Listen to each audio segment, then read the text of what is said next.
लीजिए सुनिए मुंशी प्रेमचंद के लिखे कथा संग्रह मानसरोवर 2 की कहानी शूद्रा। मेरी यानी समीर गोस्वामी की आवाज में। माँ और बेटी एक झोपड़ी में गांव के उस सिरे पर रहती थीं। बेटी बाग से पत्तियां बटोर लाती, माँ भाड़ झोंकती। यही उनकी जीविका थी। सेर 2 सेर अनाज मिल जाता था, खाकर पड़ रहती थीं। माता विधवा थी, बेटी कंवारी। घर में और कोई आदमी न था। माँ का नाम गंगा था, बेटी का गौरा। गंगा को कई साल से ये चिंता लगी हुई थी कि कहीं गौरा की सगाई हो जाए, लेकिन कहीं बात पक्की न होती थी। अपने पति के मर जाने के बाद गंगा ने कोई दूसरा घर न किया था, न कोई दूसरा धंधा ही करती थी। इससे लोगों को संदेह हो गया था कि आखिर इसका गुजर कैसे होता है। और लोग तो छाती फाड़ फाड़ कर काम करते हैं, फिर भी पेट भर अन्न मयस्सर नहीं होता। ये स्त्री कोई धंधा नहीं करती, फिर भी माँ बेटी आराम से रहती हैं, किसी के सामने हाथ नहीं फैलाती। इसमें कुछ न कुछ रहस्य अवश्य है। धीरे धीरे ये संदेह और भी दृढ़ हो गया और अब तक जीवित था। बिरादरी में कोई गौरा से सगाई करने पर राजी न होता था। शूद्रों की बिरादरी बहुत छोटी होती है, 10-5 कोस से अधिक उसका क्षेत्र नहीं होता। इसीलिए एक दूसरे के गुण दोष किसी से छिपे नहीं रहते, उन पर पर्दा ही डाला जा सकता है। इस भ्रांति को शांत करने के लिए माँ ने बेटी के साथ कई तीर्थ यात्राएं की, उड़ीसा तक हो आई, लेकिन संदेह न मिटा। गौरा युवती थी, सुंदरी थी, पर उसे किसी ने कुएं पर या खेतों में हंसते बोलते नहीं देखा। उसकी निगाह कभी ऊपर उठती ही न थी। लेकिन ये बातें भी संदेह को और पुष्ट करती थीं। अवश्य कोई न कोई रहस्य है। कोई युवती इतनी सती नहीं हो सकती। कुछ गुपचुप की बात अवश्य है। यों ही दिन गुजरते जाते थे। बुढ़िया दिनों दिन चिंता से घुल रही थी। उधर सुंदरी की मुख छवि दिन दिन निखरती जाती थी, कली खिलकर फूल हो रही थी। एक दिन एक परदेशी गांव से होकर निकला, 10-12 कोस से आ रहा था।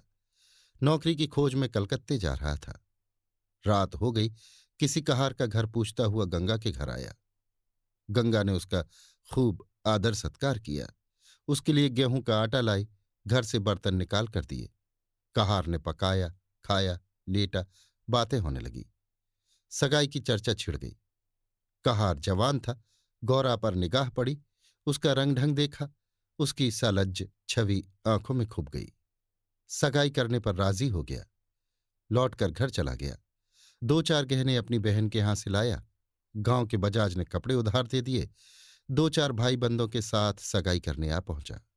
सगाई हो गई, यही रहने लगा। गंगा बेटी और दामाद को आंखों से दूर न कर सकती थी, परंतु 10 ही 5 दिनों में मंगरू के कानों में इधर उधर की बातें पड़ने लगीं। सिर्फ बिरादरी ही के नहीं, अन्य जाति वाले भी उसके कान भरने लगे। ये बातें सुन सुनकर मंगरू पछताता था कि नाहक यहां फंसा, पर गौरा को छोड़ने का ख्याल कर उसका दिल कांप उठता था।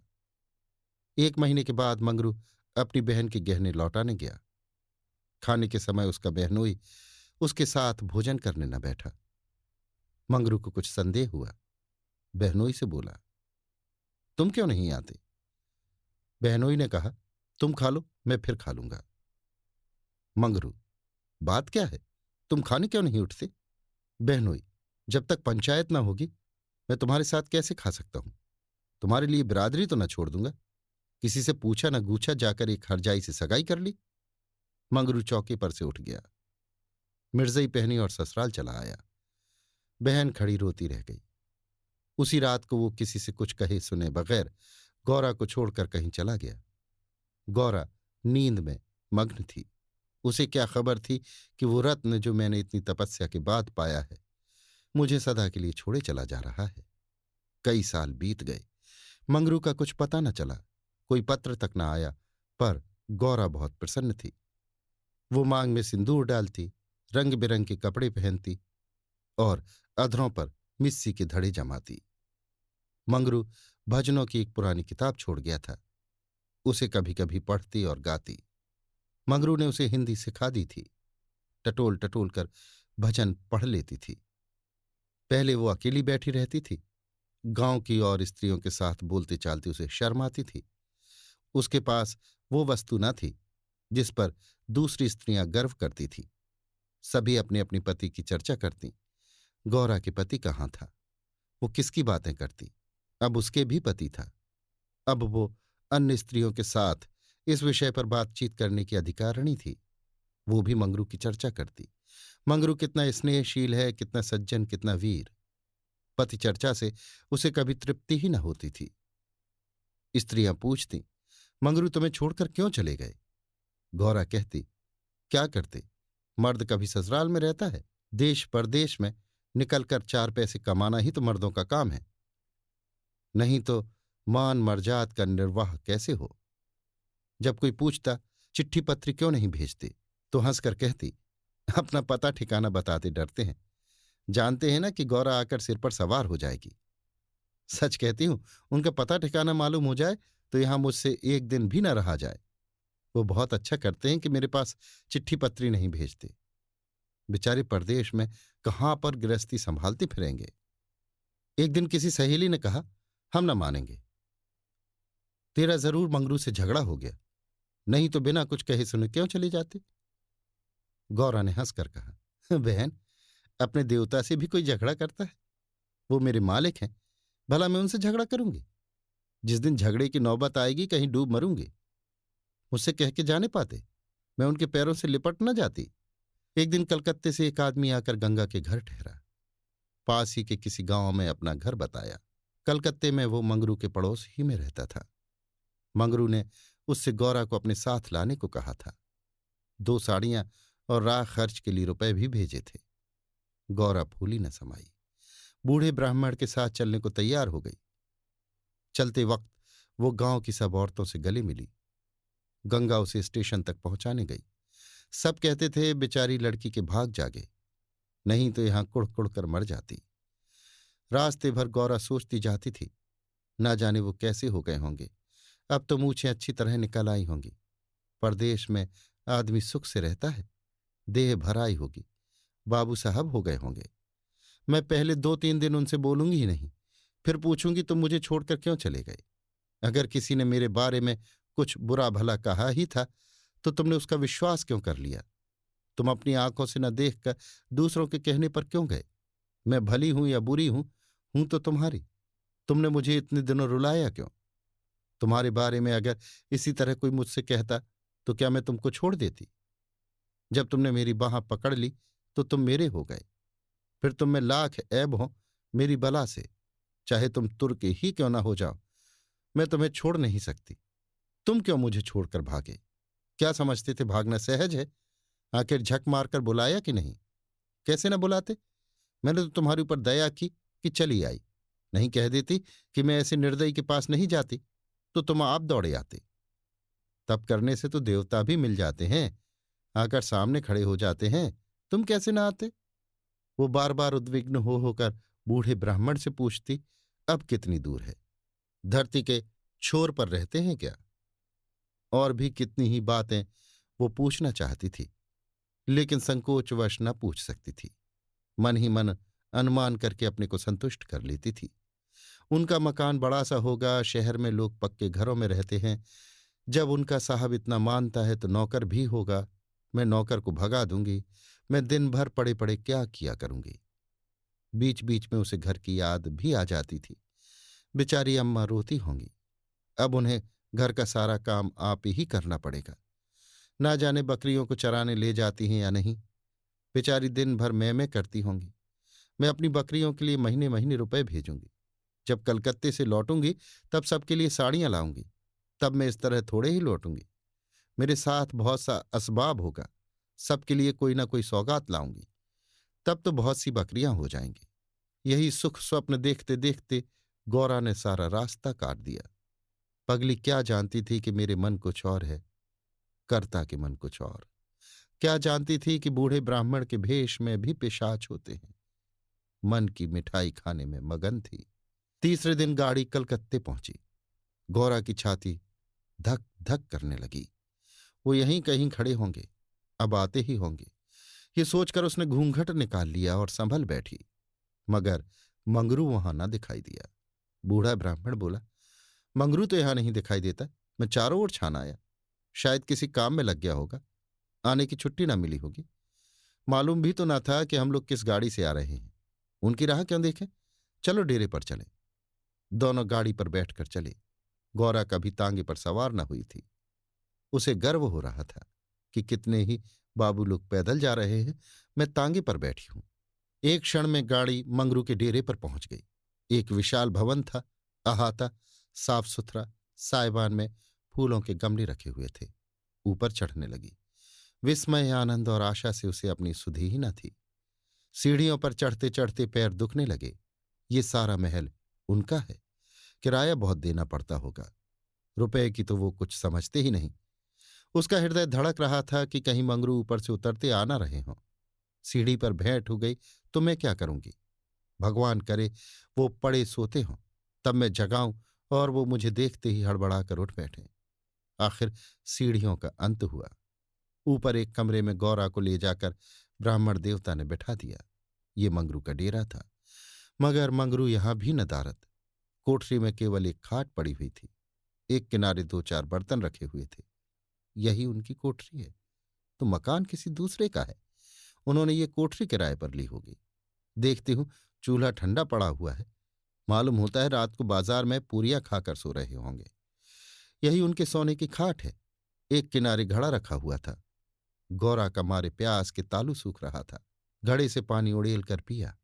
एक किनारे पर एक झाड़ू रखा हुआ था। गौरा रास्ते की थकी थी, पर प्रेमोल्लास में थकन कहाँ। उसने कोठरी में झाड़ू लगाई, बर्तनों को धो धोकर एक जगह रखा। कोठरी की एक एक वस्तु, यहां तक कि उसकी फर्श और दीवारों में उसे आत्मीयता की झलक दिखाई देती थी। उस घर में भी, जहां उसने अपने जीवन के 25 वर्ष काटे थे, उसे अधिकार का ऐसा गौरवयुक्त आनंद न प्राप्त हुआ था। मगर उस कोठरी में बैठे बैठे उसे संध्या हो गई और मंगरू का कहीं पता नहीं। अब छुट्टी मिली होगी। सांझ को सब जगह छुट्टी होती है।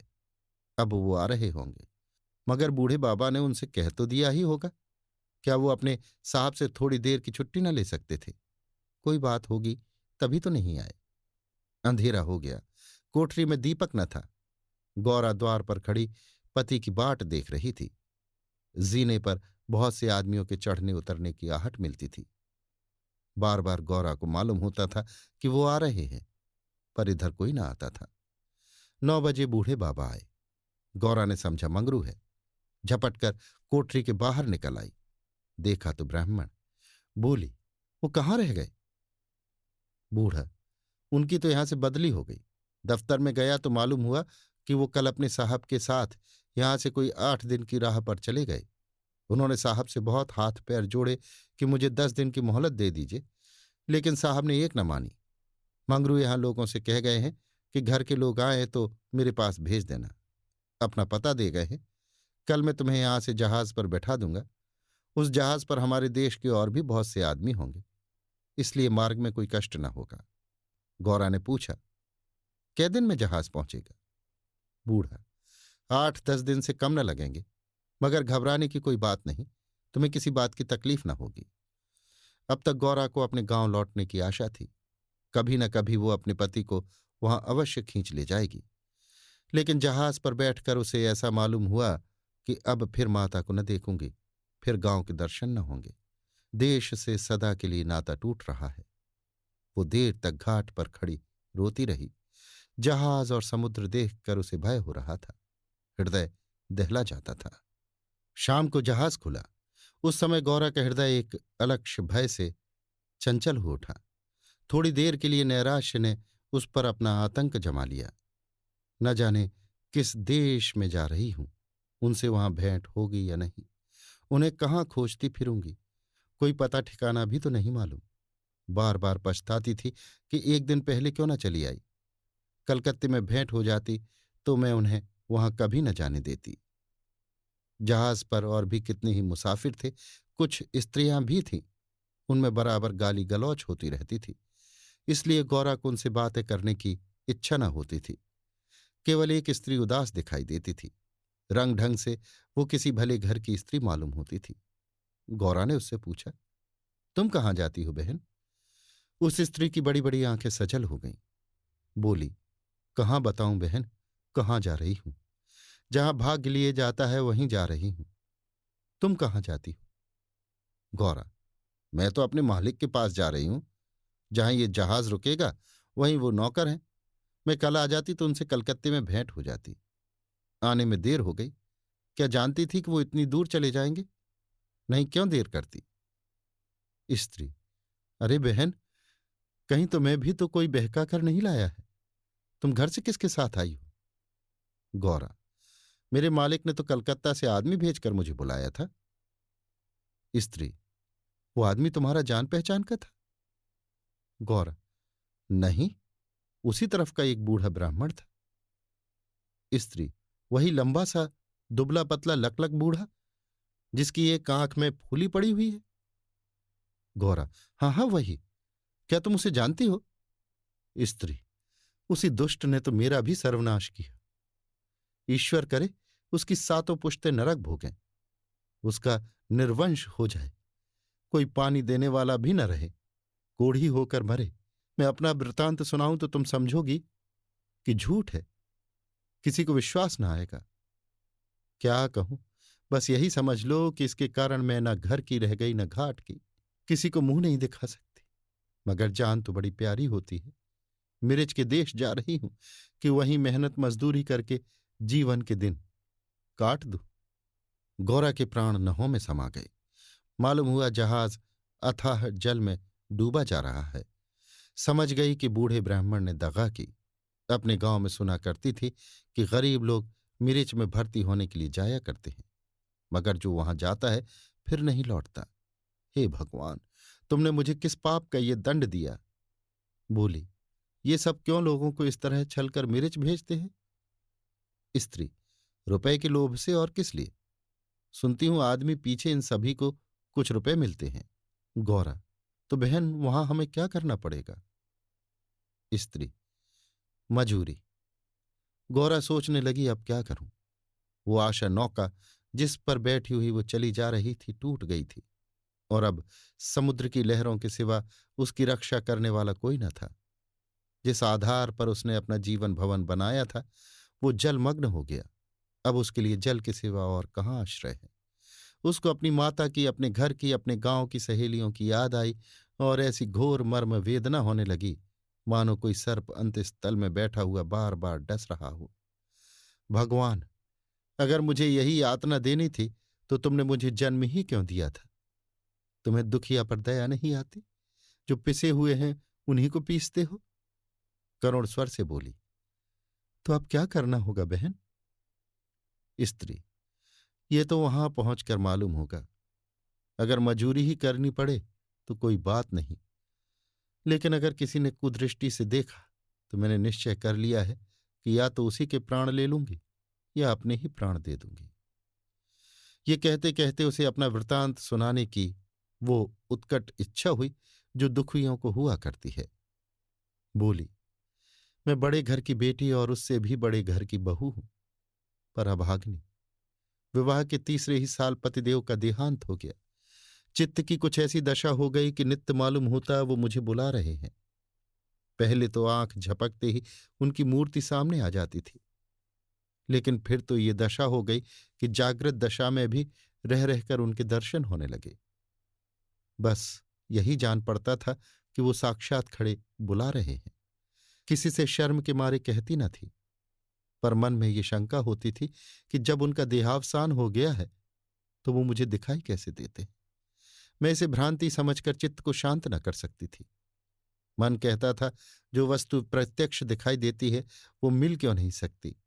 केवल वो ज्ञान चाहिए। साधु महात्माओं के सिवा ज्ञान और कौन दे सकता है? मेरा तो अब भी विश्वास है कि अभी ऐसी क्रियाएं हैं जिनसे हम मरे हुए प्राणियों से बातचीत कर सकते हैं, उनको स्थूल रूप में देख सकते हैं। महात्माओं की खोज में रहने लगी। मेरे यहां अक्सर साधु संत आते थे। उनसे एकांत में इस विषय में बातें किया करती थी, पर वे लोग सतुपदेश देकर मुझे टाल देते थे। मुझे सतुपदेशों की जरूरत न थी। मैं वैधव्य धर्म खूब जानती थी। मैं तो वो ज्ञान चाहती थी जो जीवन और मरण के बीच का पर्दा उठा दे। 3 साल तक मैं इसी खेल में लगी रही। 2 महीने होते ही वही बूढ़ा ब्राह्मण सन्यासी बना हुआ मेरे यहां जा पहुंचा। मैंने इससे भी वही भिक्षा मांगी। इस धूर्त ने कुछ ऐसा माया जाल फैलाया कि मैं आंखें रहते हुए भी फंस गई। अब सोचती हूं तो अपने ऊपर आश्चर्य होता है कि मुझे उसकी बातों पर इतना विश्वास क्यों हुआ। मैं पति दर्शन के लिए सब कुछ झेलने को, सब कुछ करने को तैयार थी। इसने मुझे रात को अपने पास बुलाया। मैं घर वालों से पड़ोसिन के घर जाने का बहाना करके इसके पास गई। एक पीपल से इसकी धुएं जल रही थी। उस विमल चांदनी में ये धूर्त जटाधारी ज्ञान और योग का देवता सा मालूम होता था। मैं आकर धुएं के पास खड़ी हो गई। उस समय यदि बाबा जी मुझे आग में कूद पड़ने की आज्ञा देते तो मैं तुरंत कूद पड़ती। इसने मुझे बड़े प्रेम से बैठाया और मेरे सिर पर हाथ रखकर न जाने क्या कर दिया कि मैं बेसुध हो गई। फिर मुझे कुछ नहीं मालूम कि मैं कहाँ गई, क्या हुआ। जब मुझे होश आया तो मैं रेल पर सवार थी। जी में आया चिल्लाऊं, पर यह सोचकर कि अब अगर गाड़ी रुक भी गई और मैं उतर भी पड़ी तो घर में घुसने न पाऊंगी, मैं चुपचाप बैठी रह गई। मैं परमात्मा की दृष्टि में निर्दोष थी, पर संसार की दृष्टि में तो कलंकित हो चुकी थी। रात को किसी युवती का घर से निकल जाना कलंकित करने के लिए काफी था। जब मुझे मालूम हो गया कि सब मुझे मिर्च के टापू में भेज रहे हैं तो मैंने जरा भी आपत्ति नहीं की। मेरे लिए अब सारा संसार एक सा है। जिसका संसार में कोई ना हो उसके लिए देश परदेश दोनों बराबर हैं।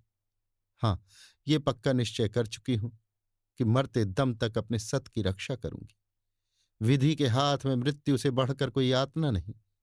विधवा के लिए मृत्यु का क्या भय। उसका तो जीना और मरना दोनों बराबर है। बल्कि मर जाने से जीवन की विपत्तियों का तो अंत हो जाएगा। गौरा ने सोचा, इस स्त्री में कितना धैर्य और साहस है, फिर मैं क्यों इतनी कातर और निराश हो रही हूं। जब जीवन की अभिलाषाओं का अंत हो गया तो जीवन के अंत का क्या डर। बोली, बहन, हम और तुम एक ही जगह रहेंगी। मुझे तो अब तुम्हारा ही भरोसा है। स्त्री ने कहा, भगवान का भरोसा रखो और मरने से मत डरो। सघन अंधकार छाया हुआ था। ऊपर काला आकाश था, नीचे काला जल। गौरा आकाश की ओर ताक रही थी, उसकी संगनी जल की ओर। उसके सामने आकाश के कुसुम थे, इसके आगे अनंत अखंड अपार अंधकार था। जहाज से उतरते ही एक आदमी ने यात्रियों के नाम लिखने शुरू किए। इसका पहनाव तो अंग्रेजी था, पर वो बातचीत से हिंदुस्तानी मालूम होता था। गौरा सिर झुकाए अपनी संगिनी के पीछे खड़ी थी। उस आदमी की आवाज सुनकर वो चौंक पड़ी। उसने दबी आंखों से उसकी ओर देखा। उसके समस्त शरीर में सनसनी सी दौड़ गई। क्या स्वप्न तो नहीं देख रही हूं। आंखों पर विश्वास न आया। फिर उस पर निगाह डाली। उसकी छाती वेग से धड़कने लगी, पैर थर थर कांपने लगे। ऐसा मालूम होने लगा मानो चारों ओर जल ही जल है और मैं उसमें बही जा रही हूं। उसने अपनी संगनी का हाथ पकड़ लिया, नहीं तो जमीन पर गिर पड़ती। उसके सम्मुख वही पुरुष खड़ा था जो उसका प्राणाधार था और जिससे इस जीवन में भेंट होने की उसे लेश मात्र भी आशा न थी। ये मंगरू था, इसमें जरा भी संदेह न था। हाँ, उसकी सूरत बदल गई थी। यौवन काल की वो कांतिमय साहस सदैव छवि नाम को भी न थी। बाल खिचड़ी हो गए थे, गाल पिचके हुए, लाल आंखों से कुवासना और कठोरता झलक रही थी। पर था वो मंगरू। गौरा के जी में प्रबल इच्छा हुई कि स्वामी के पैरों से लिपट जाऊं। चिल्लाने का जी चाहा, पर संकोच ने मन को रोका। बूढ़े ब्राह्मण ने बहुत ठीक कहा था। स्वामी ने अवश्य मुझे बुलाया था और आने से पहले यहां चले आए। उसने अपनी संगनी के कान में कहा, बहन, तुम उस ब्राह्मण को व्यर्थ ही बुरा कह रही थी। यही तो वो हैं जो यात्रियों के नाम लिख रहे हैं। स्त्री, सच? खूब पहचानती हो। बहन, क्या इसमें भी धोखा हो सकता है? स्त्री, तब तो तुम्हारे भाग जग गए। मेरी भी सुध लेना। गौरा, भला बहन, ऐसा भी हो सकता है कि यहां तुम्हें छोड़ दो। मंगरू यात्रियों से बात बात पर बिगड़ता था, बात बात पर गालियां देता था। कई आदमियों को ठोकर मारे और कई को केवल अपने गांव का जिला न बता सकने के कारण धक्का देकर गिरा दिया। गौरा मन ही मन गड़ी जाती थी। साथ ही अपने स्वामी के अधिकार पर उसे गर्व भी हो रहा था। आखिर मंगरू उसके सामने आकर खड़ा हो गया और कुचेष्टापूर्ण नेत्रों से देखकर बोला, तुम्हारा क्या नाम है? गौरा ने कहा, गौरा। मंगरू चौंक पड़ा, फिर बोला, घर कहाँ है? गौरा ने कहा, मदनपुर, जिला बनारस। ये कहते कहते उसे हंसी आ गई। मंगरू ने अब की उसकी ओर ध्यान से देखा, तब लपक कर उसका हाथ पकड़ लिया और बोला, गौरा, तुम यहां कहाँ? मुझे पहचानती हो? गौरा रो रही थी, मुंह से बात न निकली। मंगरू फिर बोला, तुम यहां कैसे आई? गौरा खड़ी हो गई, आंसू पोंछ डाली और मंगरू की ओर देखकर बोली, तुम्ही ने तो बुला भेजा था। मंगरू, मैंने? मैं तो 7 साल से यहां हूं। गौरा, तुमने उस बूढ़े ब्राह्मण से मुझे लाने को नहीं कहा था? मंगरू, कह तो रहा हूं मैं 7 साल से यहां हूं और मरने पर ही यहां से जाऊंगा। भला तुम्हें क्यों बुलाता? गौरा को मंगरू से इस निष्ठुरता की आशा न थी। उसने सोचा, अगर ये सत्य भी हो कि उन्होंने मुझे नहीं बुलाया, तो भी इन्हें मेरा यो अपमान न करना चाहिए था। क्या ये समझते हैं कि मैं इनकी रोटियों पर आई हूं? ये तो इतने ओछे स्वभाव के न थे। शायद दर्जा पाकर इन्हें मद हो गया है। नारी सुलभ अभिमान से गर्दन उठाकर उसने कहा, तुम्हारी इच्छा हो तो अब से लौट जाऊं। तुम्हारे ऊपर भार बनना नहीं चाहती। मंगरू कुछ लज्जित होकर बोला, अब तुम यहां से लौट नहीं सकती गौरा। यहां आकर विरला ही कोई लौटता है। ये कहकर कुछ देर चिंता में मग्न रहा, मानो संकट में पड़ा हुआ हो कि क्या करना चाहिए। उसकी कठोर मुखाकृति पर दीनता का रंग झलक पड़ा। तब कातर स्वर से बोला, जब आ गई हो तो रहो, जैसी कुछ पड़ेगी देखी जाएगी। गौरा, जहाज फिर कब लौटेगा? मंगरू, तुम यहां से 5 बरस के पहले नहीं जा सकती। गौरा, क्यों, क्या कुछ जबरदस्ती है? मंगरू, हां, यहां का यही हुक्म है। गौरा, तो फिर मैं अलग मजूरी करके अपना पेट पालूंगी। मंगरू ने सजल नेत्र होकर कहा, जब तक मैं जीता हूं तुम मुझसे अलग नहीं रह सकती। गौरा, तुम्हारे ऊपर भार बनकर न रहूंगी। मंगरू, मैं तुम्हें भार नहीं समझता गौरा, लेकिन ये जगह तुम जैसी देवियों के रहने लायक नहीं। नहीं तो अब तक मैंने तुम्हें कब का बुला लिया होता। वही बूढ़ा आदमी जिसने तुम्हें बहकाया मुझे घर से आते समय पटने में मिल गया और झांसा देकर मुझे यहां भर्ती करा दिया। तब से यहीं पड़ा हुआ हूं। चलो मेरे घर में रहो, वहां बातें होंगी। ये दूसरी औरत कौन है? गौरा, ये मेरी सखी है। इन्हें भी वही बूढ़ा बहका लाया है। मंगरू, ये तो किसी कोठी में जाएंगी। इन सब आदमियों की बांट होगी। जिसके हिस्से में जितने आदमी आएंगे उतने हर कोठी में भेजे जाएंगे। गौरा, ये तो मेरे साथ रहना चाहती हैं। मंगरू, अच्छी बात है, उन्हें भी लेती चलो। यात्रियों के तो नाम लिखे ही जा चुके थे। मंगरू ने उन्हें एक चपरासी को सौंपकर दोनों औरतों के साथ घर की राह ली। दोनों ओर सघन वृक्षों की कतारें थीं। जहां तक निगाह जाती थी ऊख ही ऊख दिखाई देती थी। समुद्र की ओर से शीतल निर्मल वायु की झोंके आ रहे थे। अत्यंत सुरम्य दृश्य था। पर मंगरू की निगाह उस ओर न थी। वो भूमि की ओर ताकता सिर झुकाए संदिग्ध चाल से चला जा रहा था, मानो मन ही मन कोई समस्या हल कर रहा है। थोड़े ही दूर गए थे कि सामने से 2 आदमी आते हुए दिखाई दिए। समीप आकर दोनों रुक गए और एक ने हंसकर कहा, मंगरू, इनमें से एक हमारी है। दूसरा बोला, और दूसरी मेरी। मंगरू का चेहरा तमतमा उठा। भीषण क्रोध से कांपता हुआ बोला, ये दोनों मेरे घर की औरतें हैं, समझ गए? इन दोनों ने जोर से कहा मारा और एक ने गौरा के समीप आकर उसका हाथ पकड़ने की चेष्टा करके कहा, ये मेरी है, चाहे तुम्हारे घर की हो चाहे बाहर की। चचा, हमें चकमा देते हो? मंगरू, कासिम, इन्हें मत छेड़ो, नहीं तो अच्छा ना होगा। मैंने कह दिया मेरे घर की औरतें हैं। मंगरू की आंखों से अग्निज्वाला सी निकल रही थी। वो दोनों उसके मुख का भाव देखकर कुछ सहम गए और समझ लेने की धमकी देकर आगे बढ़े। किंतु मंगरू के अधिकार क्षेत्र से बाहर पहुंचते ही एक ने पीछे से ललकार कर कहा, देखें कहाँ लेके जाते हो। मंगरू ने उधर ध्यान न दिया, जरा कदम बढ़ाकर चलने लगा। जैसे संध्या के एकांत में हम कब्रिस्तान के पास से गुजरते हैं, हमें पग पग पर यही शंका होती है कि कोई शब्द कान में न पड़ जाए, कोई सामने आकर खड़ा न हो जाए, कोई जमीन के नीचे से कफन ओढ़े उठ न खड़ा हो। गौरा ने कहा, ये दोनों बड़े सोहदे थे। मंगरू: और मैं किस लिए कह रहा था कि ये जगह तुम जैसी स्त्रियों के रहने लायक नहीं। सहसा दाहिनी तरफ से एक अंग्रेज घोड़ा दौड़ाता हुआ आ पहुंचा और मंगरू से बोला, वेल जमादार, ये दोनों औरतें हमारी कोठी में रहेगा। हमारी कोठी में कोई औरत नहीं है। मंगरू ने दोनों औरतों को अपने पीछे कर लिया और सामने खड़ा होकर बोला, साहब, ये दोनों हमारे घर की औरतें हैं। साहब: ओहो, तुम झूठा आदमी। हमारी कोठी में कोई औरत नहीं है और तुम दो ले जाएगा? ऐसा नहीं हो सकता। गौरा की ओर इशारा करके, इसको हमारी कोठी पर पहुंचा दो। मंगरू ने सिर से पैर तक कांपते हुए कहा, ऐसा नहीं हो सकता। मगर साहब आगे बढ़ गया। उसके कान में बात न पहुंची। उसने हुक्म दे दिया था और उसकी तामील करना जमादार का काम था। शेष मार्ग निर्विघ्न समाप्त हुआ। आगे मजूरों के रहने के मिट्टी के घर थे। द्वारों पर स्त्री पुरुष जहां तहां बैठे हुए थे। सभी इन दोनों स्त्रियों की ओर घूरते थे और आपस में इशारे करके हंसते थे।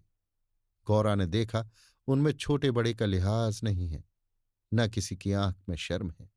एक भदेसल औरत ने हाथ पर चिलम पीते हुए अपनी पड़ोसिन से कहा, 4 दिन की चांदनी फिर अंधेरा पाक।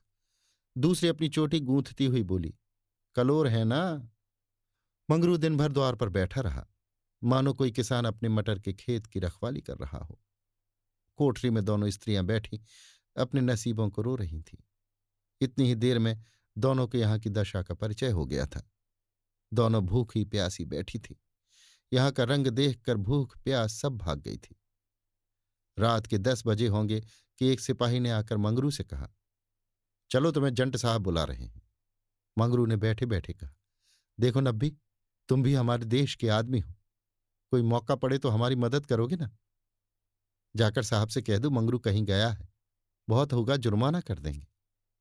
नब्बी: ना भैया, गुस्से में भरा बैठा है, पिए हुए है, कहीं मार चले तो बस। यहां चमड़ा इतना मजबूत नहीं है। मंगरू: अच्छा, तो जाकर कह दो नहीं आता। नब्बी: मुझे क्या, जाकर कह दूंगा, पर तुम्हारी खैरियत नहीं है। मंगरू ने जरा देर सोचकर लकड़ी उठाई और नब्बी के साथ साहब के बंगले पर चला। ये वही साहब थे जिनसे आज मंगरू की भेंट हुई थी। मंगरू जानता था कि साहब से बिगाड़ करके यहां एक क्षण भी निर्वाह नहीं हो सकता। जाकर साहब के सामने खड़ा हो गया।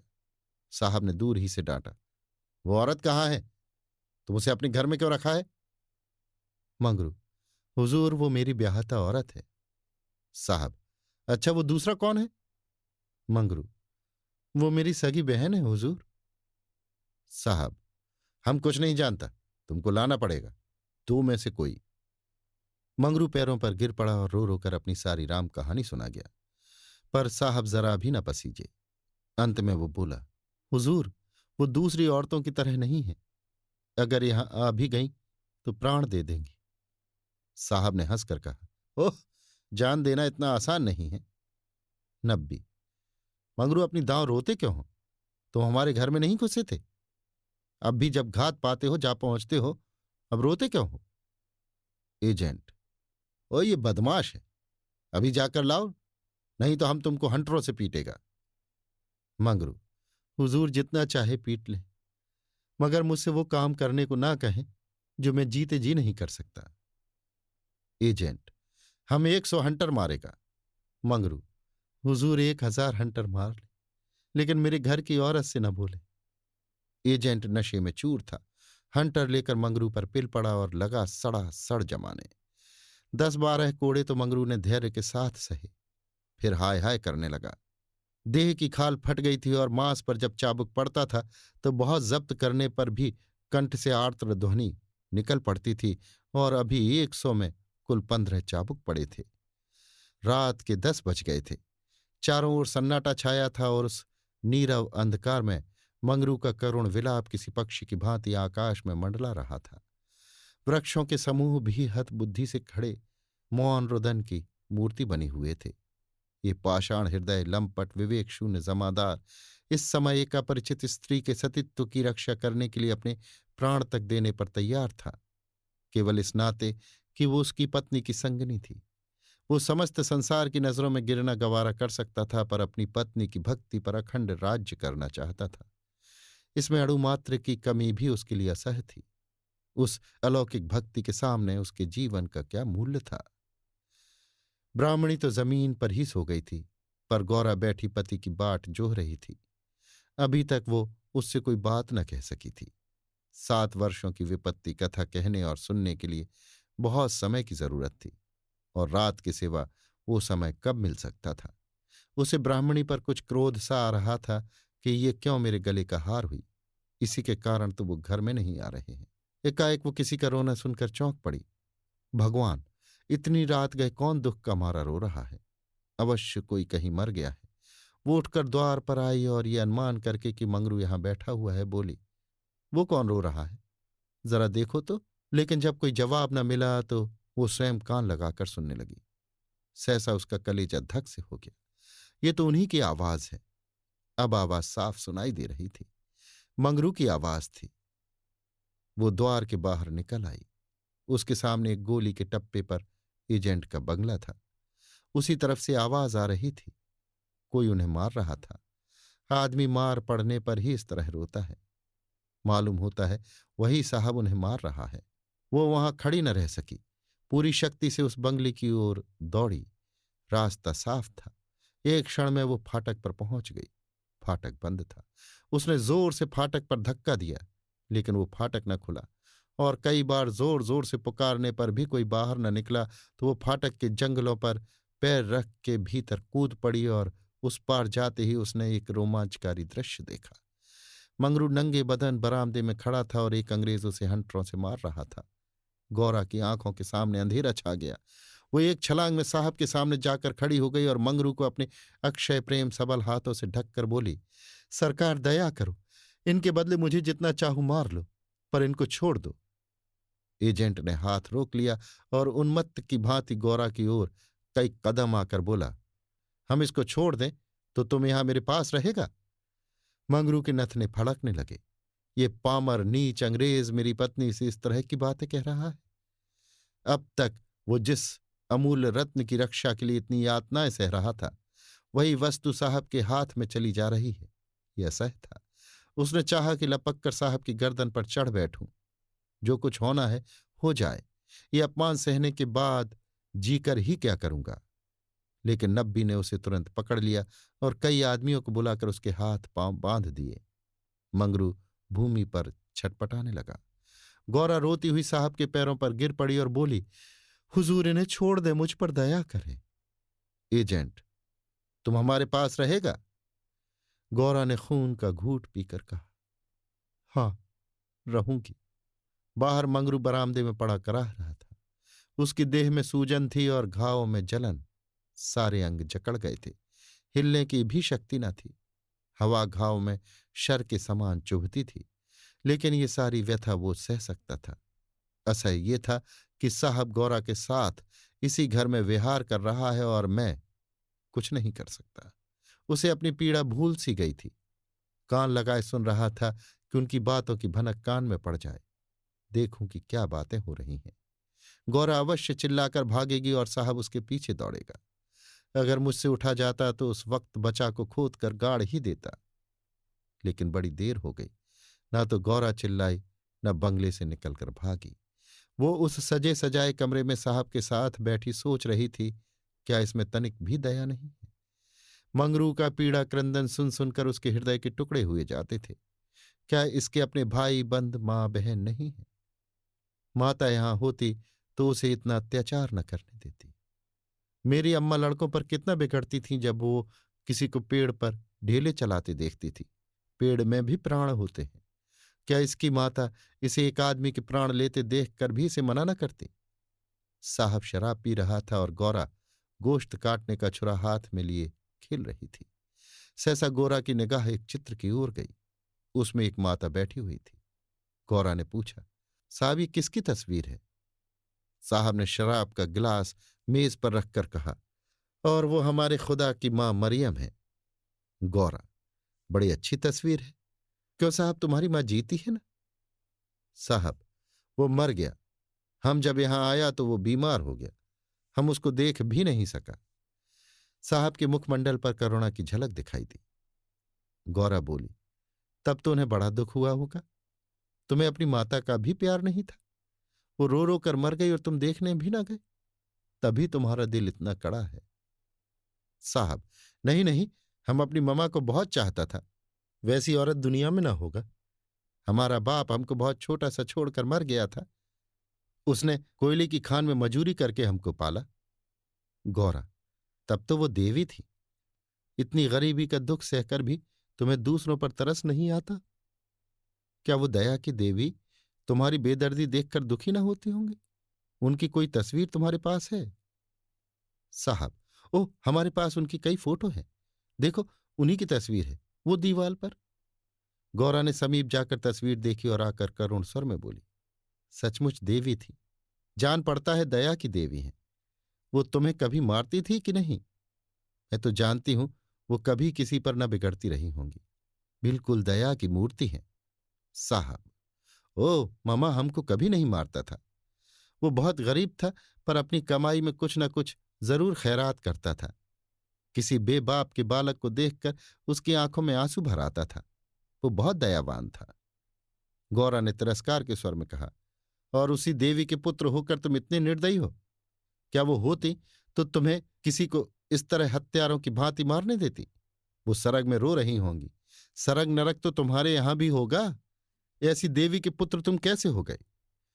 गौरा को ये बातें कहते हुए जरा भी भय न होता था। उसने अपने मन में एक दृढ़ संकल्प कर लिया था और अब उसे किसी प्रकार का भय न था। जान से हाथ धो लेने का निश्चय कर लेने के बाद भय की छाया भी नहीं रह जाती। किंतु वो हृदय शून्य अंग्रेज इन तिरस्कारों पर आग हो जाने के बदले और भी नम्र होता था। पर गौरा मानवीय भावों से कितनी ही अनभिज्ञ हो, पर इतना जानती थी कि अपनी जननी के लिए प्रत्येक हृदय में, चाहे वो साधु का हो या कसाई का, आदर और प्रेम का एक कोना सुरक्षित रहता है। ऐसा भी कोई अभागा प्राणी है जिसे मात्र स्नेह की स्मृति थोड़ी देर के लिए रुला न देती हो, उसके हृदय के कोमल भावों को जगा न देती हो? साहब की आंखें डबडबा गईं। सिर झुकाए बैठा रहा। गौरा ने फिर उसी ध्वनि में कहा, तुमने उनकी सारी तपस्या धूल में मिला दी। जिस देवी ने मर मर कर तुम्हारा पालन किया, उसी को मरने के पीछे तुम इतना कष्ट दे रहे हो। क्या इसीलिए माता अपने पुत्र को अपना रक्त पिला पिला कर पालती है? अगर वो बोल सकती तो क्या चुप बैठी रहती? तुम्हारे हाथ पकड़ सकती तो ना पकड़ती? मैं तो समझती हूं वो जीती होती तो इस वक्त विष खाकर मर जाती। साहब अब जब्त न कर सके। नशे में क्रोध की भांति ग्लानि का वेग भी सहज ही में उठाता है। दोनों हाथों से मुंह छिपाकर साहब ने रोना शुरू किया। इतना रोया कि हिंचकी बंध गई। माता के चित्र के सम्मुख जाकर वो कुछ देर खड़ा रहा, मानो माता से क्षमा मांग रहा हो। तब आकर आर्द्र कंठ से बोला, हमारे मामा को अब कैसे शांति मिलेगा? हाय हाय, हमारे सबब से उसको स्वर्ग में भी सुख नहीं मिला। हम कितना अभागा है। गौरा, अभी जरा देर में तुम्हारा मन बदल जाएगा और फिर तुम दूसरों पर अत्याचार करने लगोगे। साहब, नहीं नहीं, अब हम ममा को कभी दुख नहीं देगा। हम अभी मंगरू को अस्पताल भेजता है। रात को ही मंगरू अस्पताल पहुंचा दिया गया। एजेंट खुद उसको पहुंचाने आया। गौरा भी उसके साथ थी। मंगरू को ज्वर आया था, बेहोश पड़ा हुआ था। मंगरू ने 3 दिन आंखें न खोली और गौरा तीनों दिन उसके पास बैठी रही। एक क्षण के लिए भी वहां से न हटी। एजेंट भी कई बार हालचाल पूछने आ जाता और हर मर्तबा गौरा से क्षमा मांगता। चौथे दिन मंगरू ने आंखें खोली तो देखा गौरा सामने बैठी हुई है। गौरा उसे आंखें खोलते देखकर पास आ खड़ी हुई और बोली, अब कैसा जी है? मंगरू ने कहा, तुम यहां कब आई? गौरा, मैं तो तुम्हारे साथ ही यहां आई थी, तब से यहीं हूं। मंगरू, साहब के बंगले में क्या जगह नहीं है? गौरा, अगर बंगले की चाह होती तो 7 समुद्र पार तुम्हारे पास क्यों आती? मंगरू, आकर कौन सा सुख दे दिया है? तुम्हें यही करना था तो मुझे मर क्यों न जाने दिया? गौरा ने झुंझला कर कहा, तुम इस तरह की बातें मुझसे न करो। ऐसी बातों से मेरी देह में आग लग जाती है। मंगरू ने मुंह फेर लिया, मानो उसे गौरा की बात पर विश्वास नहीं आया। दिन भर गौरा मंगरू के पास बेदाना पानी खड़ी रही। गौरा ने कई बार उसे बुलाया, लेकिन वो चुप्पी साधे रह गया। ये संदेह युक्त निरादर कोमल हृदय गौरा के लिए असह्य था। जिस पुरुष को वो देवतुल्य समझती थी, उसके प्रेम से वंचित होकर वो कैसे जीवित रह सकती थी। यही प्रेम उसके जीवन का आधार था। उसे खोकर अब वो अपना सर्वस्व खो चुकी थी। आधी रात से अधिक बीत चुकी थी। मंगरू बेखबर सोया हुआ था। शायद वो कोई स्वप्न देख रहा था। गौरा ने उसके चरणों पर सिर रखा और अस्पताल से निकली। मंगरू ने उसका परित्याग कर दिया था। वो भी उसका परित्याग करने जा रही थी। अस्पताल की पूर्व दिशा में एक फरलांग पर एक छोटी सी नदी बहती थी। गौरा उसके कगार पर खड़ी हो गई। अभी कई दिन पहले वो अपने गांव में आराम से पड़ी हुई थी। उसे क्या मालूम था कि जो वस्तु इतनी मुश्किल से मिल सकती है वो इतनी आसानी से खोई भी जा सकती है। उसे अपनी माँ की, अपने घर की, अपनी सहेलियों की, अपनी बकरी के बच्चों की याद आई।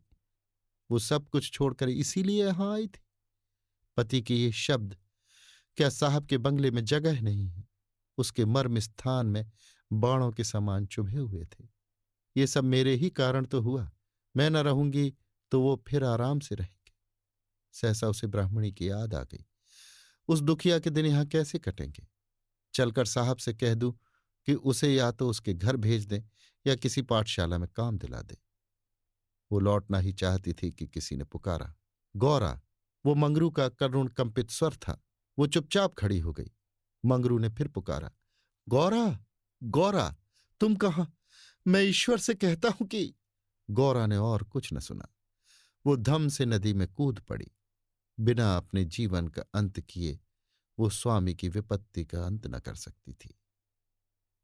धमाके की आवाज सुनते ही मंगरू भी नदी में कूदा।